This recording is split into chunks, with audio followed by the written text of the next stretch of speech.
नमस्कार, मी सह्याद्री चौरकरी. मी आज आलो आहे जुन्नर तालुक्यामध्ये एकदम नाणे घाटाच्या जवळ.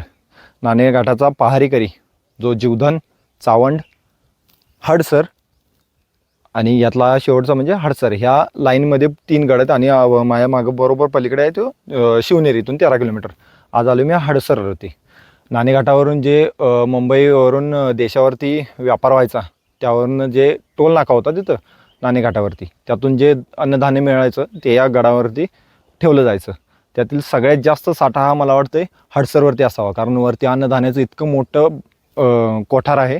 ते तुम्ही पाहाच पुढच्या व्हिडिओमध्ये येईलच. आणि हडसर याची निर्मिती मला वाटते सातवाहनकालीन असावी, कारण सातवाहन कालामध्ये मॅक्झिमम गडावरती खोदकाम झालं आणि असं खोदकाम करून पूर्ण गड निर्माण केलं. म्हणजे बांधकामाचा अवशेष कमीत कमी आहेत आणि मॅक्झिमम असं कोरलेलंच आहेत. चला तुम्हाला दाखवतो संपूर्ण गड. तर माझ्यासोबत आज पूर्ण माझ्या कंपनीतली टीम आहे. जवळपास मला पकडून 12 लोकांची टीम आहे. ती आता थोडे पुढे गेलेत. तुम्हाला इथे थोड्या टप्प्यावरती दिसतीलच. पुढं आता पायऱ्यांचा मार्ग आहे, तुम्हाला दाखवतो चला.